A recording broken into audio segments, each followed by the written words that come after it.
함께 나눌 하나님 말씀은 마태복음 24장 45절에서 25장 13절까지입니다. 네, 함께 읽겠습니다. 충성되고 지혜 있는 종이 되어 주인에게 그 집 사람들을 맡아 때를 따라 양식을 나눠줄 자가 누구냐? 주인이 올 때에 그 종이 이렇게 하는 것을 보면 그 종이 복이 있으리로다. 내가 진실로 너희에게 이르노니 주인이 그의 모든 소유를 그에게 맡기리라. 만일 그 악한 종이 마음에 생각하기를 주인이 더디 오리라 하여 동료들을 때리며 술 친구들과 더불어 먹고 마시게 되면 생각하지 않는 날 알지 못하는 시각에 그 종의 주인이 이르러 엄히 때리고 외식하는 자가 받는 벌에 처하리니 거기서 슬피 울며 이를 갈리라.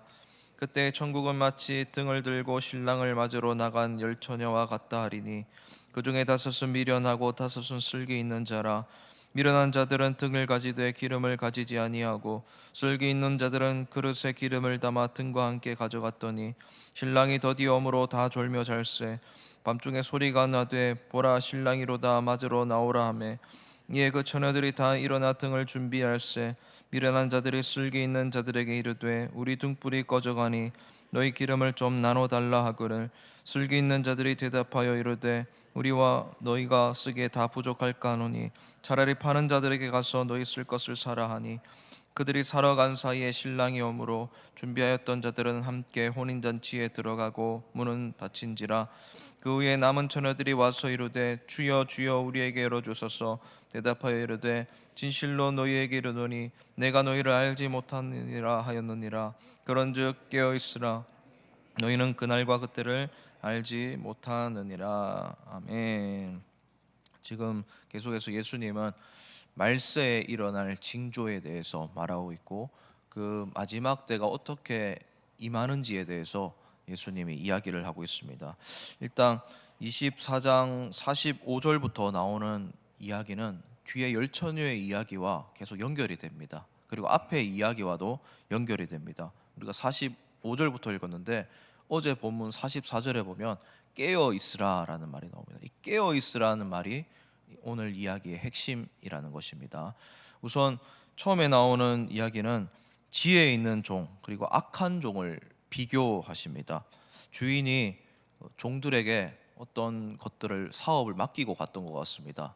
지혜 있는 종은 그것을 선하게 사용하는 장면이 나옵니다. 근데 악한 종은 그것을 굉장히 악하게 사용합니다.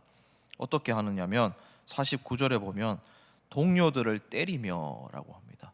자기가 가진 그 주인에게 받은 것을 가지고 권세를 휘두르더라라는 겁니다.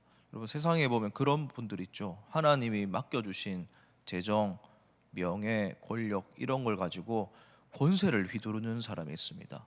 충성되게 맡겨주신 것을 베풀면서 살아야 되는데 그걸 가지고 막 권세를 휘두르더라는 겁니다. 남을 괴롭히더라는 거예요. 그런 사람들을 말하는 겁니다. 그리고 술 친구들과 더불어서 방탕하게 살아가는 이 미련한 종의 모습이 보여집니다.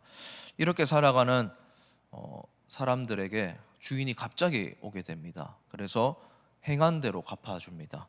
그리고 엄히 때리고 미련한 종은 외식하는 자들처럼 취급을 받고 주인에게서 완전히 쫓겨나는 장면이 보여줍니다. 이 이야기는 뒤의 이야기와 연결됩니다. 여기서 중요한 것은 지혜 있는 종 그리고 악한 종이 나뉘어졌다라는 겁니다.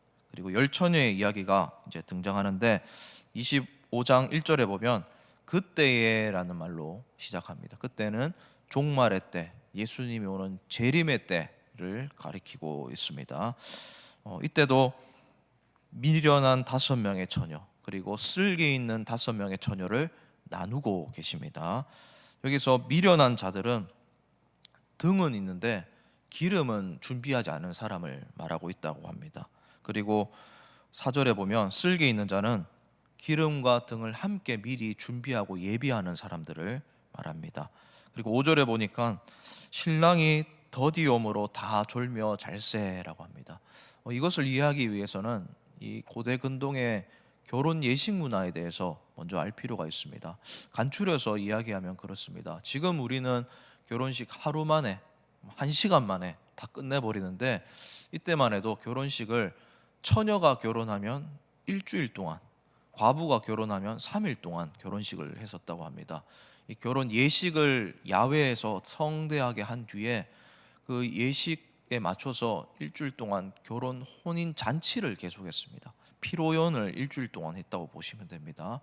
그래서 그 피로연 하는 중에 일주일 가량 신랑은 신랑 친구들과 따로 시간을 보내고 마지막 일곱째 되는 날은 저녁에 신부를 데리러 신부의 친정 쪽에 마지막 화려한 행렬과 함께 클라이막스를 하면서 신부 집에 와서 신부를 데리고 가면서 마지막 잔치를 벌이고 신랑이 신부를 데리고 갔다고 합니다. 근데 이 신랑이 신부를 데리러 오는 이 클라이막스 행렬에 신부가 신부의 들러리 되는 친구들과 같이 밤에 오니까 등불을 들고 맞이하러 가는 그런 문화가 있었습니다.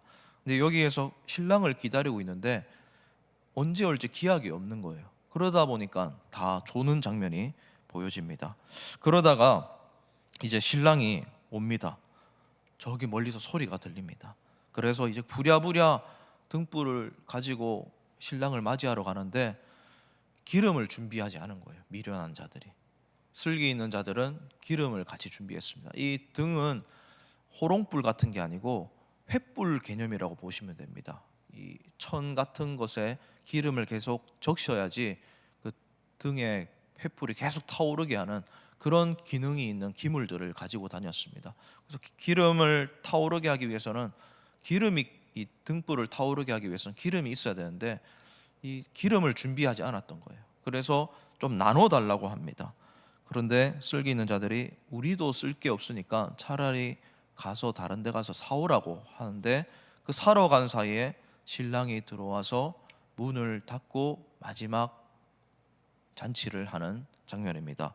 그래서 보내달라고 하는데 절대로 안 열어주는 그런 장면이 보이면서 예수님이 또 마지막에 이렇게 말씀하십니다. 이 비유를 하시면서 그런즉 깨어 있으라라고 합니다.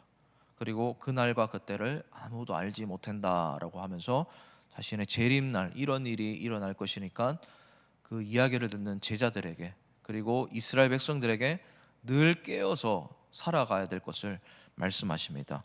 여기서 우리가 중요하게 생각해야 될 점이 5대 5으로 나뉘어졌다는 겁니다. 이거는 반반만 구원받는다 이런 말이 아니고 중간지대는 결코 없다는 것을 말씀하고 있습니다. 구원을 받든지 구원받지 못하든지. 그리고 기억해야 될 것이 이 기름을 준비하는 태도입니다. 이 기름 자체가 뭔지 해석하는 것은 옳지 않습니다. 어떤 사람은 성령 충만이다, 어떤 사람은 기도다 이렇게 해석할 수도 있는데 알레고리적 해석이고 여기서 중요한 것은 기름 자체가 뭔지보다 준비하고 있느냐 깨어 있느냐 이게 훨씬 중요하다는 것을 기억할 필요가 있습니다.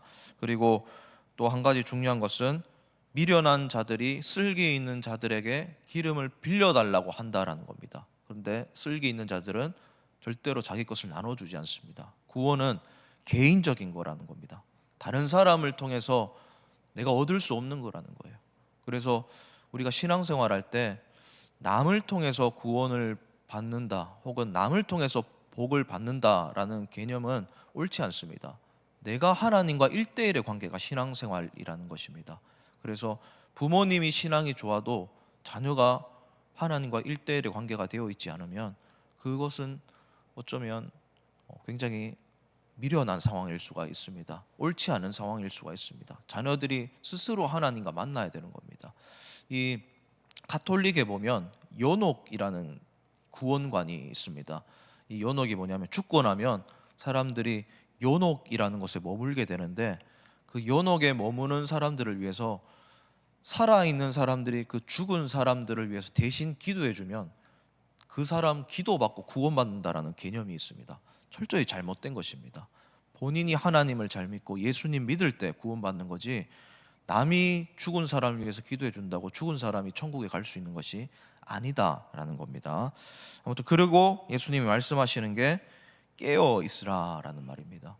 여러분 이 말씀은 오늘 우리에게 하는 말씀입니다. 이 10명이라는 숫자는 상징성이 있는 것입니다. 완전수를 말하는 거고 대표성이 있는 겁니다. 이 시대의 모든 그리스도인들을 향해서 주님이 말씀하시는 겁니다. 깨어 있으라는 것이 무엇일까요? 우리가 무엇을 할 때 깨어 있을 수 있을까요? 기름이 기도를 말하진 않지만 깨어 있는 방법은 결국 기도입니다.